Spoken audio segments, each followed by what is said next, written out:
following video outlines common exercises that may be prescribed during rehabilitation after a hip replacement. These exercises are intended for educational purposes and should be performed according to the guidance of your surgeon, physiotherapist, and individual recovery plan. Recovery timelines vary from person to person, so not every exercise shown in this video will be appropriate for everyone. If you experience significant pain, dizziness, shortness of breath, chest pain, or feel faint when exercising, stop immediately. Ankle pumps can be done early after surgery to promote circulation and reduce swelling, so just slowly move your ankles up and down through a comfortable range. Quad sets can also be done early after surgery, so just tighten the muscles at the front of your thigh by pushing the back of your knee down into the surface.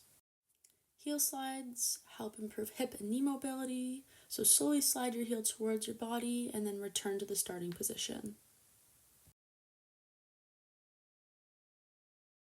Place a rolled towel or foam roll under your knee and straighten your knee by lifting your foot off the surface and tightening those muscles on the front of your thigh.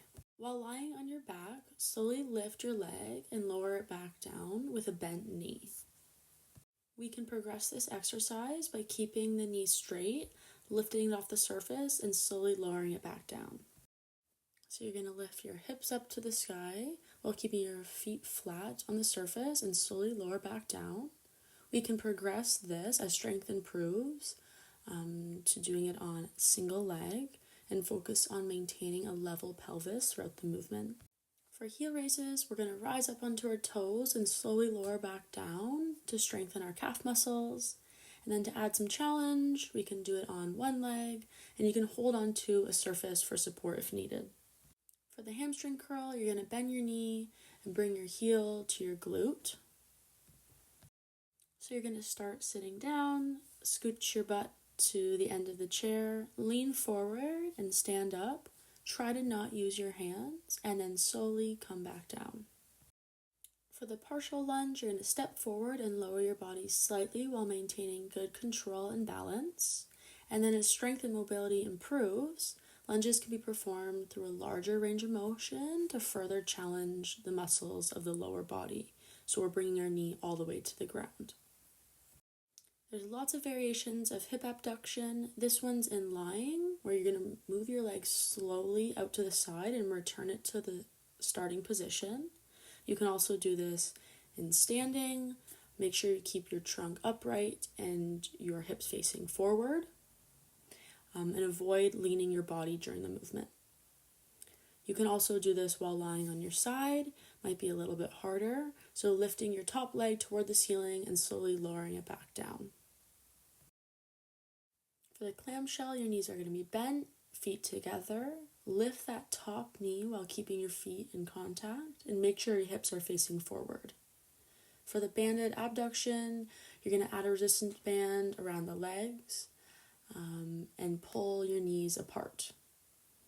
For standing hip abduction, you're going to move your leg backward while keeping your trunk upright and really try not to lean forward with this one. For lateral walks, you're just going to take little steps to the side. If you want to add a challenge, you can add a resistance band around your legs. For standing hip flexion, you're going to lift your knee towards your chest and make sure you're bracing your core. Slide your back down a wall into a comfortable squat position and hold before returning to standing. You're going to step down with your good leg while the operated leg stays on the stairs, and you can use the railings as much as you need to reduce pain. For the step ups, you're going to step up with that operated leg. Again, use the railings if you need. You also may want to lean forward with this exercise and hinge at the hips.